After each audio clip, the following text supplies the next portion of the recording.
America और चीन के रिश्ते पिछले कुछ सालों में काफी खराब हुए हैं। दोनों देश लगातार एक दूसरे को लेकर बयानबाजी कर रहे हैं। इसी बीच एक बार फिर चीन ने अमेरिका को चेतावनी दी है कि वो उसके अंदरूनी मामलों में दखलंदाजी करना बंद कर दे।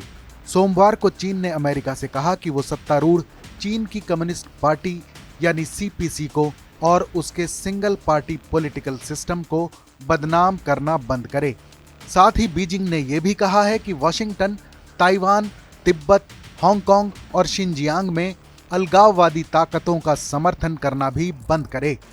चीन और अमेरिका के रिश्तों के विषय पर आयोजित सालाना लैंटिंग फोरम में चीनी विदेश मंत्री वांग यी ने कहा कि जो बाइडेन प्रशासन को पूर्व राष्ट्रपति डोनाल्ड ट्रंप की उन कठोर नीतियों पर विचार करना चाहिए जिसे उन्होंने चीन के बढ़ते प्रभाव पर लगाम लगाने के लिए लागू किया था। वांग ने कहा कि हम चाहते हैं कि अमेरिका को चुनौती देने या उसे हटाने की बात न हो, बल्कि हम शांतिपूर्ण सह अस्तित्व के लिए तैयार हैं और अमेरिका के साथ साझा विकास चाहते हैं। चीनी विदेश मंत्री ने कहा कि इस तरह हम उम्मीद करते हैं कि अमेरिका चीन के बुनियादी हितों, राष्ट्रीय प्रतिष्ठा और विकास के अधिकार का सम्मान करेगा। हम अमेरिका से सीपीसी और चीन के पॉलिटिकल सिस्टम को बदनाम नहीं करने, उसके खिलाफ गलत अल्फाज से बचने का अनुरोध करते हैं।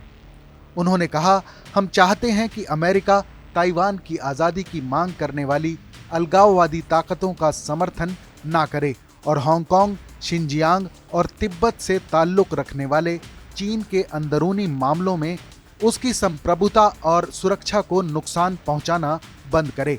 वांग यी ने कहा कि हम उम्मीद करते हैं कि अमेरिका जल्द से जल्द अपनी नीतियों को ठीक करेगा। वो चीनी मालों पर बिना वजह लगाए गए टैक्स, चीनी कंपनियों, रिसर्च और शिक्षा संस्थानों पर लगाई गई एक तरफा पाबंदियों को हटाएगा और चीन पर बेवजह दबाव बनाना बंद करेगा। चीन और अमेरिका के रिश्ते फिलहाल ठीक नहीं चल रहे हैं।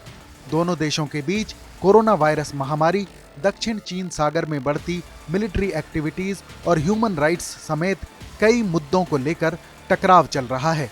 इस खबर पर अपनी राय जरूर बताएं। देश और दुनिया की तमाम बड़ी खबरों के लिए देखते रहें TV9 भारतवर्ष।